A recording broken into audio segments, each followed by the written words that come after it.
Hi, my name is Kathryn Goetzke, and welcome to our masterclass on the How to Hope. So I'm really excited to be here today. I started my career really as an entrepreneur. I got an undergrad in psychology and a master's in international business, and I worked for a number of companies and eventually launched my own brand. And when I was launching my brand, I wanted to do a cause marketing campaign for mental health. But when I started looking at other mental health nonprofits and people doing work in the space, I really felt they were focusing on the symptoms as opposed to the fact that both anxiety and depression were very treatable. And what I found out was less than 25% of people with anxiety and depression were getting support primarily due to stigma. And stigma is really about a negative brand, a negative perception, a lack of understanding. And so I set out on my journey to understand mental health at a deeper level. I ended up going to the World Health Organization really every year, what's called the MHGAP Forum, and got very engaged in the mental health space. I launched my brand, I had great success with my brand, and I raised a lot of money for mental health. And when we got some funding, I really wanted to focus on prevention, looking at suicide prevention truly from a preventative standpoint. If we want to prevent suicide, we have to first understand the cause, and hopelessness is the single consistent predictor of suicide. And yet, we're not really taught what hopelessness is, and we're not taught how to hope. And when I started looking deeper into hopelessness, I started understanding that it was not just predictive of suicide. It's really a primary symptom of depression. It's a key symptom of anxiety. It's predictive of addiction, of weapon carrying on school property, of violence, of self-harm, all kinds of things. And yet I thought, if we're not taught what hopelessness is and how to get to hope, how can we expect to stop all of these things from happening?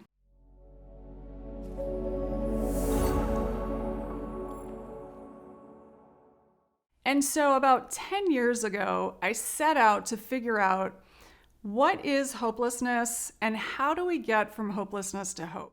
And so what we did is we created a program called Hopeful Minds, where we started to teach and test theories around hope. What does it take to get from hopelessness to hope? What even is hope? And so there were a lot of theorists in the space, but there weren't people actually teaching the how to hope. And again, how can we expect to get to hope if we don't know what hopelessness is and get on the path towards hope? And so that's what we set out to do. We started with 10 lessons, we moved to 12, and just a couple years ago, we moved to 16 lessons, teaching young kids the how to hope. We've studied it all over the world, in Malaysia, in the Philippines, in South America, in Northern Ireland. And as we've gone, we've improved our theories around hope and really how we teach it. And so hopelessness is defined as a feeling of despair. So there's an emotional aspect, and then it's also a sense of helplessness. So you can't do anything. A lot of people in the field of hope study that helplessness aspect. So how do you set goals and how do you take action towards your goals? And then the people in mental health really focus on the despair. How do we identify and manage our despair, and how do we get back to positive feelings? So this course is really about that. Now, we can be hopeless about anything in life, and it doesn't have to be related to suicide and giving up. We can be hopeless about our workplace. We can be hopeless about our health and becoming healthier. There are so many things we can be hopeless about. And we can be hopeful about those as well. And the thing to know about hope is it's actually a skill that anyone can learn, that can be practiced and improved. So there's what's called the Adult Snyder Hope Scale that can actually measure how hopeful you are. And your hope is going to be predictive of everything you want in life. So how long you live, how engaged you are in the workplace, really your productivity, your health, your overall health and well-being, how strong your connections are with other people. I mean, what I found about hope as I started studying it is predictive of so much in life that I felt, why aren't we all taught how to hope and how to start practicing and activating hope in our lives? So this is really what this course is about. It really talks about what is hopelessness and how do you get from hopelessness to hope? Because hope is really a mindset. It's about using the lens of hope and applying it to any challenge you have in life. So that really no matter what life brings, you always have a tool to manage that despair, and you always have a tool to manage the helplessness and get back to feeling better and get back to taking action.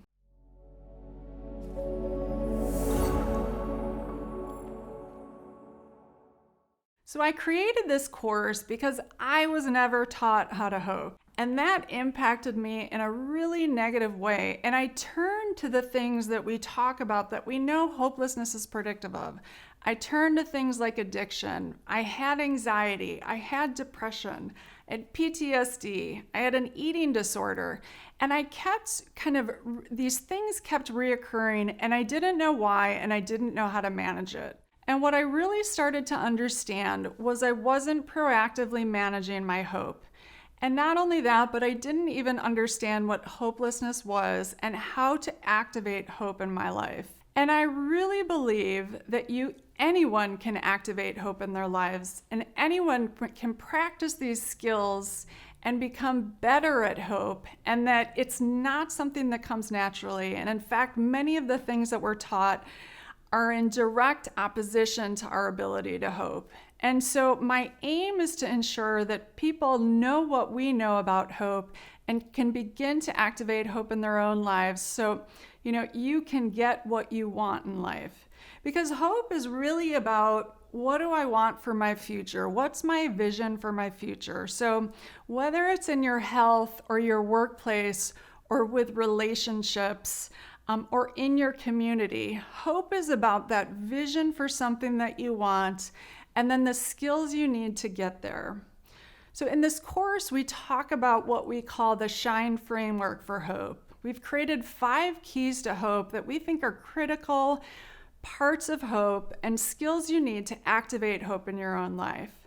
So we talk about stress skills. So stress is the S in SHINE. So how do you identify and manage your stress response? Because really, if you're not managing your stress in a very proactive way, it's very challenging to get to hope. And so we'll address stress skills and really, what is the 90-second stress response and why is that important? And to me, this is the key thing about hope, that if we're not identifying and managing that stress response, we stop ourselves abruptly to get to anything we hope for. We also talk about happiness habits. So what are happiness habits and why are they important to hope? We talk about the downstairs brain and the upstairs brain. The third thing is inspired actions. Why are actions important to hope? When we talk about hope, and when the media talks about hope, it's often in a very soft way. And yet there's a science for hope. A hope is not a wish. You can't hope for something and expect magic to happen.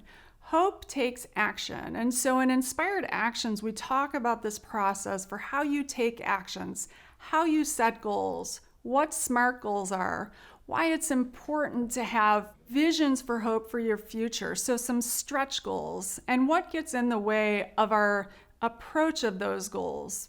How we overcome the challenges to hope and why it's important to pre-identify those challenges.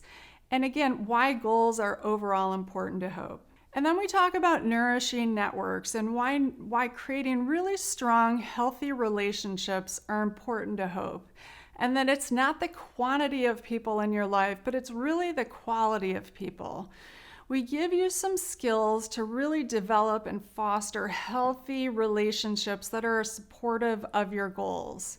We know that you're 95% more likely to achieve goals if you have someone to help you along the way, someone to be accountable to that you're checking in with, and also writing it down. And so we go into that in more detail in the course. We also talk about eliminating challenges, the E in the SHINE framework, and why that's so critical to hope. And really what we mean when we talk about eliminating challenges are those things that our mind does, those unconscious things that happen that are going on constantly. They say that 95% of what happens in our mind is unconscious. And so being conscious of them and working to eliminate those challenges are so important. We talk about things like negative bias and internalizing failure, what that is, limiting beliefs and how that impacts our ability to hope. We talk about what happens when we try to control things outside of our control. Rumination, so going over and over those things in the past and then worrying about things in the future that may or may not happen. They say 95% of what we worry about never happens. And so we go through all of these things and we talk about this SHINE framework and why it's so important for our ability to hope. Because the truth is, no matter what you're encountering in life, it's really important to proactively manage that so that you don't get into an anxiety or a depressive episode.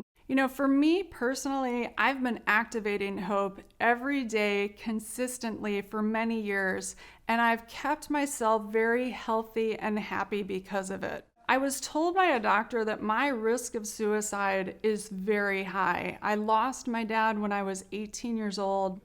And I watched him struggle. And I know that had he had the SHINE framework back then, had he learned to identify and manage his stress response, had he learned to practice these habits for health, had he set SMART goals and learned how to overcome some challenges in his life, had he worked on his networks and fostering positive relationships, and had he eliminated those challenges like rumination, that was very hard for him, he would be here with us today. And so I practice these in my life and I've remained very healthy for many years. And I plan to continue to do so. And it's so important for me to share these tools with other people so that really no matter what life brings, no matter how hard it can get or what challenges you face, you learn how to address them in a way that's healthy. Because I really believe that no matter what life brings, if you can activate a hopeful mindset within yourself, you can learn how to get from that hopelessness, which is despair, the emotional despair and the sense of helplessness, back to positive feelings and back to inspired action. And so my aim for this course is to give you tools to do that so that you can then activate hope in your own life.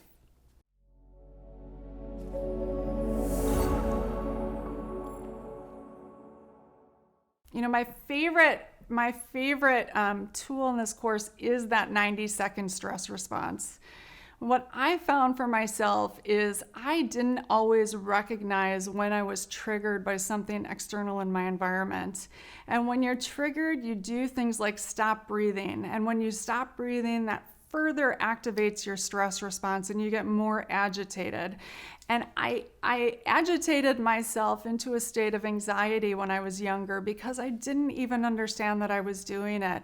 And so learning how to identify and manage that stress response is so important to hope.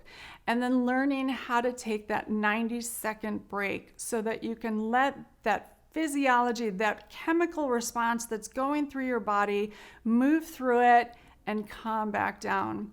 That is my favorite thing to do for hope, and it would seem so unrelated, but as you'll see in the course, you'll learn how these techniques and why these skills are all so important to your ability to hope. So I really encourage you to sign up for this course. If there is anything that you want to improve in your life, if you have a relationship goal, if you have, some health ambitions, if you want, there's a job you want, this is really about giving you a roadmap from how you get from hopelessness to hope about that specific thing.